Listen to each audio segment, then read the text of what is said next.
ಕಷ್ಟ ಯಾರಿಗಿರಲ್ಲ ಹೇಳಿ. ಬದುಕು ಎಲ್ಲರಿಗೂ ಒಂದಲ್ಲ ಒಂದು ರೀತಿಯಲ್ಲಿ ಪಾಠ ಕಲಿಸ್ತಾನೆ ಹೋಗುತ್ತೆ. ಕೆಲವರು ಇದಕ್ಕೆ ಹೆದರ್ಕೊಂಡು ಜೀವನಕ್ಕೆ ಬೆನ್ನು ತೋರಿಸ್ತಾರೆ.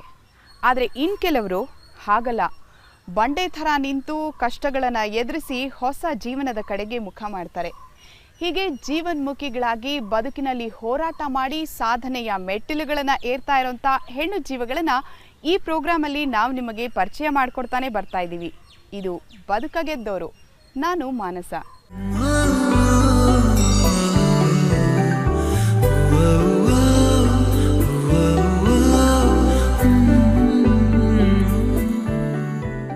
ಹೆಣ್ಮಕ್ಳು ಸಾಮಾನ್ಯ ಯಾವುದೇ ಜವಾಬ್ದಾರಿ ಕೊಟ್ಟರು ತುಂಬ ಅಚ್ಚುಕಟ್ಟಾಗಿ ನಿಭಾಯಿಸ್ತಾರೆ. ಆದರೆ ಈ ಹುಡುಗಿಗೆ ಬಂದಂತಹ ಜವಾಬ್ದಾರಿ ಇದೆಯಲ್ಲ, ಅದು ತಾನಾಗೆ ಬಯಸಿದ್ದಲ್ಲ, ಅದು ಬದುಕಿನ ಅನಿವಾರ್ಯ ತಿರುವು.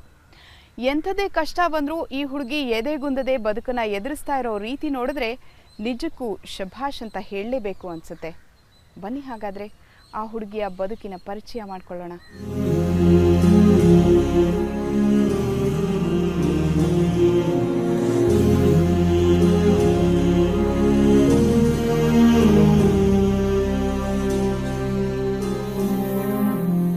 ಹೆಸರು ಅಹಲ್ಯ.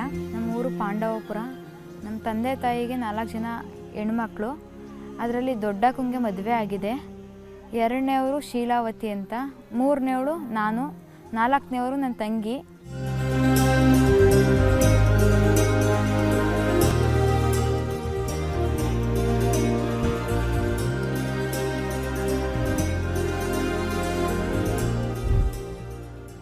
ನಾಲ್ಕು ಜನದಲ್ಲಿ ಮೊದಲನೇವ್ರಿಗೆ ಮದುವೆ ಆಗಿತ್ತು. 2ನೇವರು PUC ಪದವಿ ಪೂರ್ವ ಕಾಲೇಜಲ್ಲಿ ಓದ್ತಿದ್ರು. 3ನೇವಳು ನಾನು ಅದೇ ಕಾಲೇಜಲ್ಲಿ ಹೋಗ್ತಿದ್ರೆ. ಆದರೆ ನಮ್ಮ ಅಕ್ಕ ಫಸ್ಟ್ ಇಯರ್ ಓದ್ತಾ ಇದ್ರು, ನಾನು 8th ಓದ್ತಾ ಇದ್ದೆ.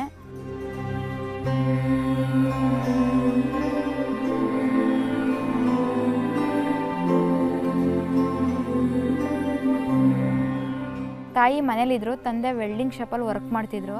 4 ಜನ ಹೆಣ್ಮಕ್ಳಲ್ವ, ಅದರಿಂದ ತೊಂದರೆ ಇತ್ತು ಓದಿಸೋಕ್ಕೆ. ಅದರಿಂದ ನಾವು 4 ಜನನ ಗೌರ್ಮೆಂಟ್ ಸ್ಕೂಲಲ್ಲೇ ಓದಿದ್ದು.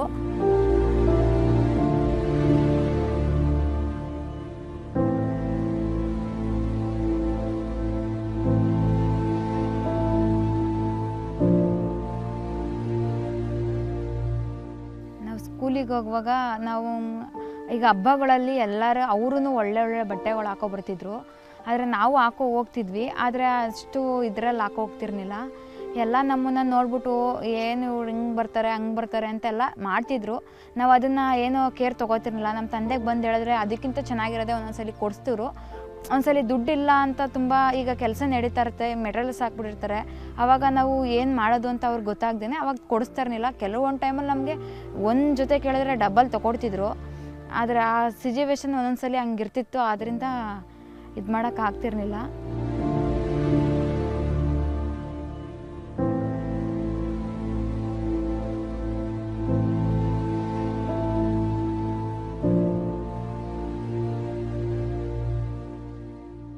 ನಾನು ಸ್ಕೂಲಲ್ಲಿ ಓದ್ತಿದ್ದಾಗ ಮಾರ್ಕ್ಸ್ ಎಲ್ಲ ಚೆನ್ನಾಗಿ ತೆಗಿತಿದ್ದೆ. ಸ್ಕೂಲಲ್ಲಿ ಎಲ್ಲರೂ ನನ್ನನ್ನು ಚೆನ್ನಾಗಿ ಪರವಾಗಿಲ್ಲ ಅಂತ ಹೇಳ್ತಿದ್ರು. ಆದರೆ ಕೆಲವ್ರಿಗೆ ಆಗ್ತಾ ಇರಲಿಲ್ಲ, ಇವಳು ಹಿಂಗೆ ತೆಗಿತಾಳೆ ಹಂಗೆ ಹಿಂಗೆ ಅಂತ. ಆದ್ರೂ ನಾನು ಅವ್ರನ್ನೆಲ್ಲನೂ ಇದು ಮಾಡಿ ನಾನು ಚೆನ್ನಾಗಿ ಓದ್ತಿದ್ದೆ. ಮೇಡಮ್ಗಳಿಗೆಲ್ಲ ಇಷ್ಟ ಆಗಿತ್ತು.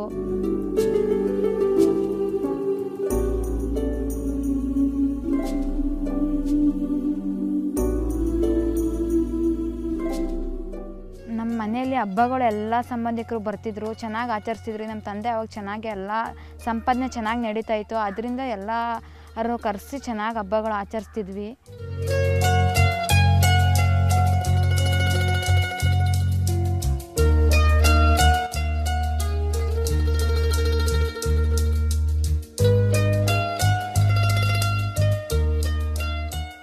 ನಾವು ಅವಾಗ ಜಾಸ್ತಿ ನಮ್ಮ ತಂದೆ ವರ್ಷಕ್ಕೆ ಹೋಗ್ತಾ ಇರಲಿಲ್ಲ. ಕೆಲವೊಂದ್ಸಲಿ ಮಾತ್ರ ಹೋಗ್ತಿದ್ವಿ. ಜಾಸ್ತಿ ನಮ್ಮ ತಂದೆ ನಮ್ಮನ್ನ ಕರ್ಕೋಗ್ತಾ ಇರಲಿಲ್ಲ, ಅಂಗಡಿ ಹತ್ರ ಎಲ್ಲ ಬೇಡ ಅಂತ ಹೇಳ್ಬಿಟ್ಟು.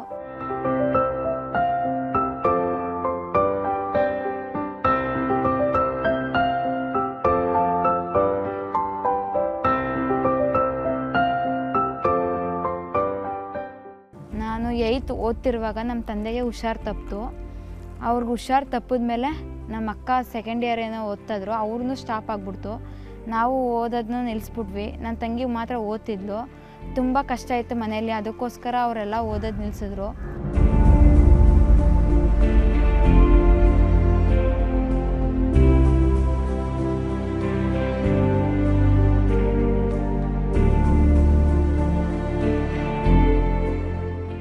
ಅಹಲ್ಯ ಮನೆಯಲ್ಲಿ ಒಂದು ಆಘಾತ ನಡೆದ್ಬಿಟ್ಟಿತ್ತು.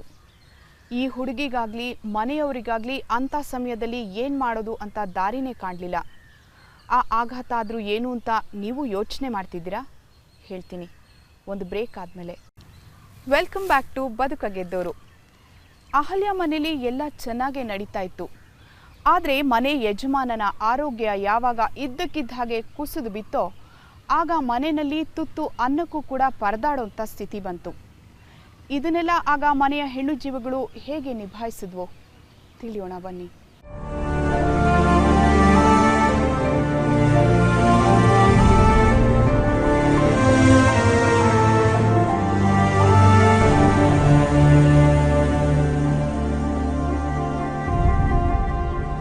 ನಮ್ಮ ತಂದೆ ಹಿಂಗೆ ಸ್ಟ್ರೋಕ್ ಆದಷ್ಟು ನಮಗೆ ಏನು ಮಾಡಬೇಕು ಅಂತ ಗೊತ್ತಾಗ್ತಿರ್ಲಿಲ್ಲ. ಆವಾಗ ದುಡಿತಿದ್ದಿದ್ದೆ ಅವರು, ನಮಗೆ ಕೈ ಕಾಲೇ ಓಡ್ತಾ ಇರಲಿಲ್ಲ. ಹೆಂಗೆ ಮಾಡಬೇಕು ಏನು ಅಂತಲೇ ಗೊತ್ತಾಗ್ತಿರ್ಲಿಲ್ಲ. ಆವಾಗ ಆಸ್ಪತ್ರೆಗೆ ಕರ್ಕೋಗಿ ಸೇರಿಸಿದ್ವಿ.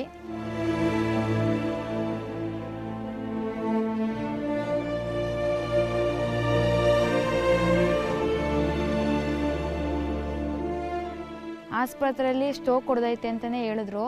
ಆವಾಗ ತುಂಬ ಅಮೌಂಟ್ ಕೇಳಿದ್ರು. ಆವಾಗ ನಮಗೆ ಎಷ್ಟನ್ನ ಇದು ಮಾಡಬೇಕು ಅಂತ ಗೊತ್ತಾಗ್ತಾ ಇರಲಿಲ್ಲ.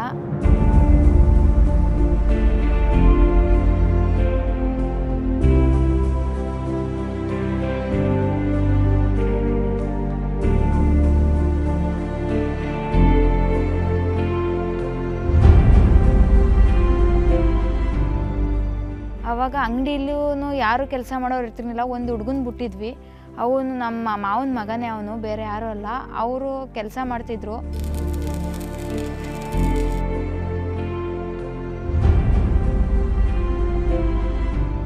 ಬರೋ ದುಡ್ಡು ಸಾಕಾಗ್ತಾ ಇರಲಿಲ್ಲ. ಅದರಿಂದ ಬೇರೆಯವ್ರ ಹತ್ರ ದುಡ್ಡು ಇಸ್ಕೊಂಡು ಹೋಗ್ಬಿಟ್ಟು ಅಂಗಡಿನೂ ಮೇಂಟೈನ್ ಮಾಡ್ತಿದ್ವಿ. ಮತ್ತು ನಮ್ಮ ತಂದೆ ಹುಷಾರ, ಅವ್ರ ಮೆಡಿಷನ್ನು ಕೊಡಿಸ್ತಿದ್ವಿ. ನಾವು ಶಾಲೆಗೂ ಹೋಗ್ತಾ ಇದ್ವಿ.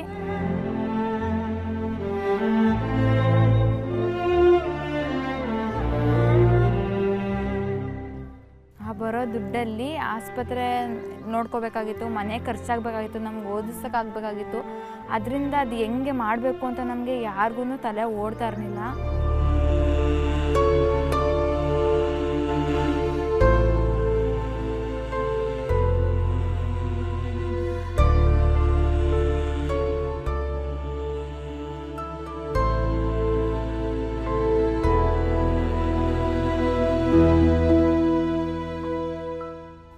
ಆಸ್ಪತ್ರೆಯಲ್ಲೇ ಇದ್ದರು. ಮಾವನ ಮಗ ಅಂಗಡಿ ಹತ್ರ ಇದ್ದ. ಅವ್ರು ನೋಡ್ಕೊಳಕ್ಕಾಗಲ್ಲ ಅಂತ ಅವಾಗವಾಗ ಅಮ್ಮವಾಗ ಅಂಗಡಿ ನೋಡ್ಕೊತಾಯಿದ್ರು. ಅಪ್ಪ 3 ತಿಂಗಳು ಆಸ್ಪತ್ರೆಯಲ್ಲೇ ಇದ್ದರು. ಏನೂ ಗುಣ ಕಾಣಲಿಲ್ಲ. ಅದರಿಂದ ನಾವು ಮನೆಗೆ ಕರ್ಕೊಬಂದ್ವಿ.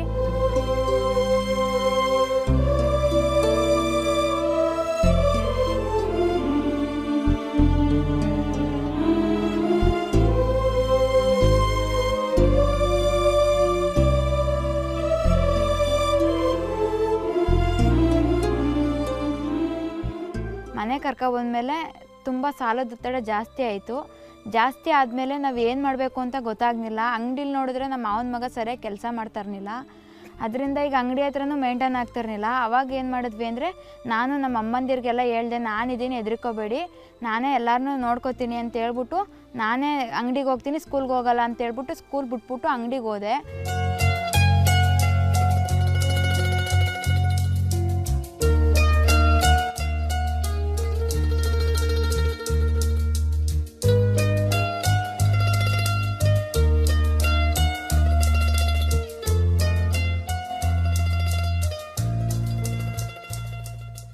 ಕಷ್ಟ ಅನ್ನೋದು ಈ ಮನೆ ಮಂದಿಯನ್ನೇ ಹುಡುಕೊಂಡು ಬಂದಂಗಿತ್ತು. ಮನೆ ಮಕ್ಕಳನ್ನು ಸಾಕಬೇಕಾಗಿದ್ದ ಅಪ್ಪ ಅಮ್ಮ ಒಬ್ಬರ ಹಿಂದೆ ಒಬ್ಬರು ಹಾಸಿಗೆ ಹಿಡಿದು ಮಲಗಿಬಿಟ್ರು. ಮನೇಲಿದ್ದಿದ್ದು ಬರೀ ಹೆಣ್ಮಕ್ಳೇ. ಇಂಥ ಸಂದರ್ಭನ ಇವರು ಹೇಗೆ ಎದುರಿಸಿದ್ರು ತಿಳಿಯೋಕ್ಕೂ ಮುಂಚೆ ಒಂದು ಪುಟ್ಟ ವಿರಾಮ. ವೆಲ್ಕಮ್ ಬ್ಯಾಕ್ ಟು ಬದುಕ ಗೆದ್ದೋರು. ಅಹಲ್ಯ ಮನೆ ಜವಾಬ್ದಾರಿ ತಗೊಂಡು ಎಷ್ಟೇ ಕಷ್ಟಪಟ್ಟರೂ ಕೂಡ ಸಮಸ್ಯೆಗಳು ಹೆಚ್ಚಾಗ್ತಾನೆ ಹೋಗ್ತಾ ಇತ್ತು. ದುಡಿಯೋ ಕಡೆಗೆ ಗಮನ ಕೊಡೋಕ್ಕಾಗಲ್ಲ ಅಂಥೇಳಿ ಓದಿಗೆ ಎಳ್ಳು ನೀರು ಬಿಟ್ಟರೂ ಕೂಡ ಏನು ಪ್ರಯೋಜನನೇ ಇಲ್ಲ ಅನ್ನೋ ಹಾಗಾಗಿತ್ತು. ಎಷ್ಟೇ ದುಡಿದ್ರೂ ಸಾಕಾಗ್ತಾ ಇರಲಿಲ್ಲ. ಇಷ್ಟೆಲ್ಲ ಮಾಡಿ ಹೇಗೋ ಜೀವನಕ್ಕೆ ಅಡ್ಜಸ್ಟ್ ಹಾಕ್ಕೊಂಡು ದಿನ ಕಳಿತೀವಿ ಅಂತ ಕಳೀತಾ ಇದ್ದರೆ ಆಗ್ಲಾದರೂ ಸರಿ ಹೋಯ್ತಾ? ಆಗೇನಾಯಿತು ಗೊತ್ತಾ? ಅದನ್ನು ತಿಳಿದ್ರೆ ನಿಮ್ಮ ಕಣ್ಣಂಚು ಕೂಡ ಒದ್ದೆ ಆಗೋದ್ರಲ್ಲಿ ಡೌಟ್ ಇಲ್ಲ.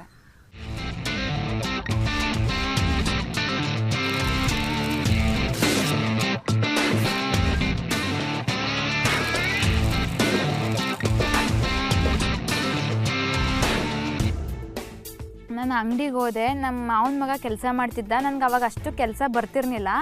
ನಾನು ಕುತ್ಕೊಂಡು ನೋಡ್ತಾ ಇದ್ದೆ. ನೋಡ್ಬಿಟ್ಟು ಅವನು ಕೆಲಸ ನನ್ನನ್ನು ಎಲ್ಲಿ ಕಲ್ತ್ಕೊಬಿಡ್ತಾಳೇನೋ ಅಂತೇಳ್ಬಿಟ್ಟು ಬೇರೆ ಕಡೆ ಹೋಗಿ ಮಾಡೋದು, ಹೊರಗಡೆ ಹೋಗಿ ಮಾಡೋದು, ಆ ಥರ ಎಲ್ಲ ಮಾಡ್ತಿದ್ದ.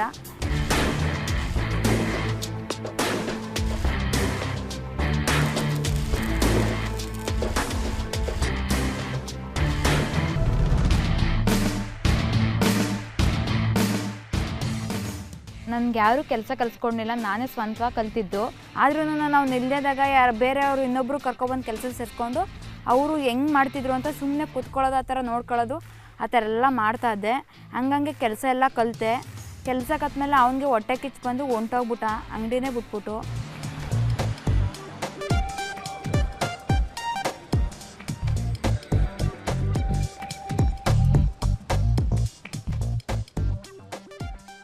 ಪಕ್ಕದ ಅಂಗಡಿ ಆಲಿಯಾ ವೆಲ್ಡಿಂಗ್ ಶಾಪ್ ಪಕ್ಕದಲ್ಲಿ ಅಂಗಡಿ ಇರೋದು ನಂದು. ಆ ಹುಡುಗಿ ತಂದೆಗೆ ಒಂದು 5-6 ವರ್ಷ ಆಯಿತು ಸ್ಟ್ರೋಕ್ ಆಗಿ. ಹುಡುಗಿ ಇಲ್ಲಾಂದರೆ ಅವ್ರ ಮನೆಯವರೆಲ್ಲ ಬೀದಿಗೆ ಬೀಳಬೇಕಾಗಿತ್ತು. 4 ಜನ ಹೆಣ್ಮಕ್ಳು. ಈ ಹುಡುಗಿ ಗಂಡು ಮಕ್ಕಳಿಗಿಂತ ಹೆಚ್ಚಾಗಿ ಮನೆಯನ್ನು ನಿಭಾಯಿಸ್ಕೊಂಡು ಹೋಗ್ತಾ ಇದೆ. ಮತ್ತು ಹುಡುಗಿ SSLC ಓದುವಾಗಲೇ ಅವ್ರ ತಂದೆಗೆ ಸ್ಟ್ರೋಕ್ ಆಯಿತು. ಓದೋದನ್ನ ನಿಲ್ಲಿಸಿ ಅಂಗಡಿನ ತುಂಬ ಚೆನ್ನಾಗಿ ಗಂಡು ಮಕ್ಕಳಿಗಿಂತ ಹೆಚ್ಚಾಗಿ ನಡ್ಸ್ಕೊಂಡು ಹೋಗ್ತಾ ಇದ್ದಾಳೆ. ನಾನು ಹಿಂಗೆ ಕೆಲಸ ಮಾಡ್ತಾಯಿದ್ದೆ. ಹೆಂಗೋ ಸ್ವಲ್ಪ ಮನೆ ಎಲ್ಲ ಜವಾಬ್ದಾರಿ ನನ್ನ ಮೇಲೆ ಇತ್ತು. ಎಲ್ಲನೂ ನೋಡಿಕೊಂಡು ಹೆಂಗೋ ಪರವಾಗಿಲ್ಲ ನಡೀತಾ ಇತ್ತು. ನನಗೂ ಸ್ವಲ್ಪ ಹುಷಾರಿರಲಿಲ್ಲ, ನಾನು ಹುಷಾರು ತಪ್ಪಿದೆ.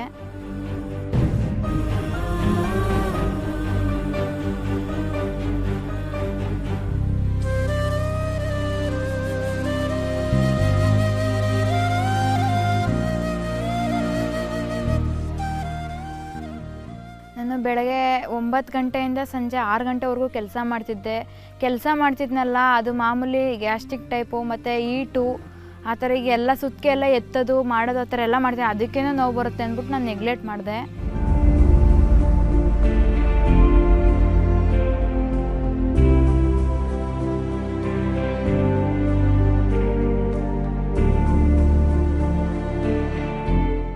ಕೆಲಸ ಮಾಡ್ತಾ ನನಗೆ ಹಿಂಗೆ ಸ್ವಲ್ಪ ಎದೆ ನೋವು ಸ್ಟಾರ್ಟ್ ಆಯಿತು. ಅಯ್ಯೋ ನನಗೆ ಏನಿಲ್ಲ ಅಂದ್ಬಿಟ್ಟು ಹಂಗೆ ಕೆಲಸ ಮಾಡ್ತಾಯಿದ್ದೆ. 2-3 ತಿಂಗಳು ಬಿಟ್ಟಾದ್ಮೇಲೆ ತುಂಬ ಜಾಸ್ತಿ ನೋವು ಸ್ಟಾರ್ಟ್ ಆಯಿತು. ಆವಾಗ ನಾನು ತೋರ್ಸಕ್ಕೆ ಹೋದೆ.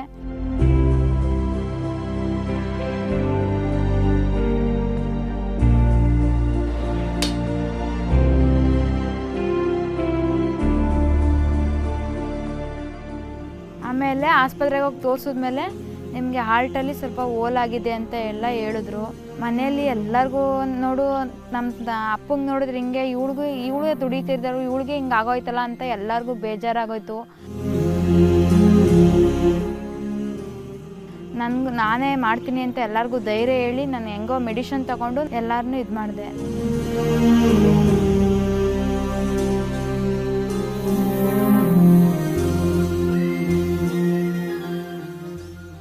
ಅಹಲ್ಯ ನನಗೆ ಸೋದರತ್ತೆ ಮಗಳು. ಅವಳು ನಾವೆಲ್ಲ ಒಟ್ಟಿಗೆ ಆಡಿ ಬೆಳೆದವರು. ನನಗಿಂತ ಚಿಕ್ಕವಳು. ಅಂದರೆ ನಮ್ಮ ಮಾವರಿದ್ದಾಗ ಅವರು ಅಷ್ಟೊಂದು ಚೆನ್ನಾಗಿದ್ರು.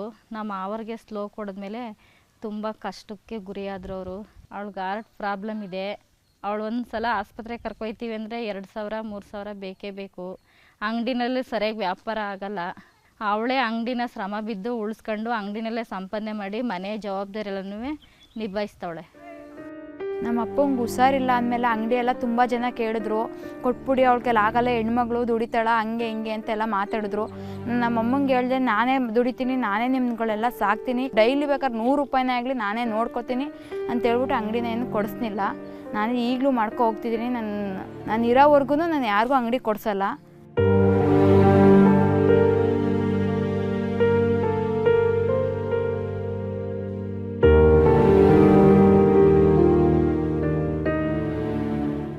ತಂದೆ ಸ್ಟ್ರೋಕ್ ಆದ್ದರಿಂದ ಅಲ್ಲಿಂದ ಇಲ್ಲಿವರೆಗೆ ಜೀವನ ನಡೆಸ್ಬೇಕಾದ್ರೆ ಎಷ್ಟು ಅಂತ ಅವರು ಆತಂಕ ಪಡಬೇಕಾದ್ರೆ, ಅಪ್ಪ ಅಮ್ಮ ನಾನು ಇದ್ದೀನಿ, ಹೆದರ್ಕೋಬೇಡಿ, ನಾನು ಟ್ರೈನಿಂಗ್ ತಗೊಂಡು ನಿಮ್ಗೆ ಸಾಕ್ತೀನಿ, ನಾನು ಈ ವೆಲ್ಡಿಂಗ್ ಶಾಪನ್ನು ಯಾರಿಗೂ ಕೊಡಬೇಡಿ, ಬೇರೆಯವರೆಲ್ಲ ಬಾಡಿ ಕೇಳ್ಕೊಬಂದರು ನಾನು ಕೊಟ್ಬಿಡಿ, ನಾನು ಮಡಿಕತ್ತೀವಿ ಅಂತೇಳಿ ಯಾರಿಗೂ ಕೊಡ್ದೇನೆ ಆ ಹುಡುಗಿ ಇವತ್ತು ಗಂಡು ಮಗಳಾಗಿ ಅದಕ್ಕೆಲ್ಲ ಕಾರಣ ಅಹಲ್ಯ. ಇವತ್ತು ಏನಾರು ಅಹಲ್ಯ ಇವತ್ತೇನಾರು ಇಲ್ಲ ಅಂತ ಹೇಳಿದ್ರೆ ಆ ಮನೆ ಸಂಸಾರ ಭಾರಿ ತೊಂದರೆಗೀಡಾಗ್ತಾಯಿತ್ತು. ಇವತ್ತು ಅದಕ್ಕೇನಾರ ಅದು ಸ್ಫೂರ್ತಿ ತುಂಬಳೆ ಅಂತ ಹೇಳಿದ್ರೆ ಅಹಲ್ಯ. 21 ದಿನಕ್ಕೆ ಇಂಜೆಕ್ಷನ್ ತೊಗೋತಿದ್ದೆ. ಈಗ ಇಂಜೆಕ್ಷನ್ ತೊಗೊಂಡಾಗ ನನಗೆ ಕೆಲಸ ಮಾಡೋಕೆ ಆಗ್ತಿರ್ಲಿಲ್ಲ, ತುಂಬ ಸುಸ್ತಾಗೋದು. ಆವಾಗ ಒಂದು ದಿನ ರೆಸ್ಟ್ ತೊಗೊಂಡು ನಾಳೆ ದಿನವೇ ಕೆಲಸ ಮಾಡ್ತಿದ್ದೆ. ಹಂಗೂ ತುಂಬ ಆರ್ಡ್ರುಗಳಿದ್ದರೆ ಅವತ್ತಿನ ದಿನನೂ ನೋವು ತೊಡ್ಕೊಂಡು ಹಂಗೆ ಕೆಲಸ ಮಾಡ್ತಾಯಿದ್ದೆ.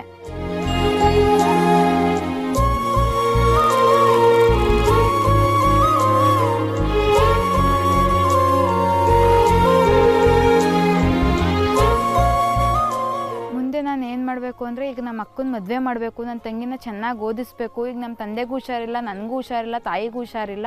ಎಷ್ಟೇ ಕಷ್ಟ ಆದ್ರೂ ನಮ್ಮ ಅಕ್ಕನ ಮದುವೆನೂ ಮಾಡ್ತೀನಿ, ನನ್ನ ತಂಗಿನೂ ಓದಿಸ್ತೀನಿ, ಅಂಗಡಿನೂ ಉಳಿಸ್ಕೋತೀನಿ.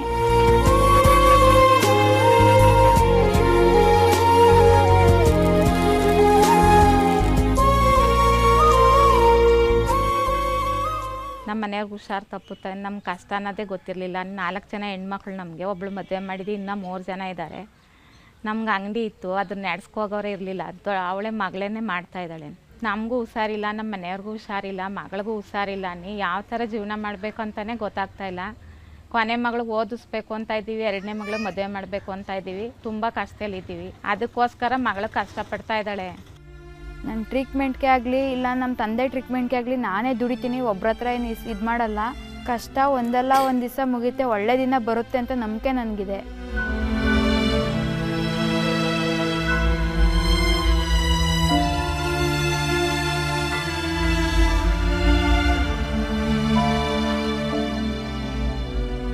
ನಂತರನೇ ಎಷ್ಟೋ ಹೆಣ್ಮಕ್ಳಿಗೆ ಕಷ್ಟ ಇರುತ್ತೆ. ಕಷ್ಟ ಅಂತ ಹೆದರ್ಕೋಬೇಡಿ, ಧೈರ್ಯದಿಂದ ಜೀವನ ಮಾಡಿ. ಒಂದಲ್ಲ ಒಂದು ದಿವಸ ಒಳ್ಳೆ ಜೀವನ ಸಿಕ್ಕೇ ಸಿಗುತ್ತೆ.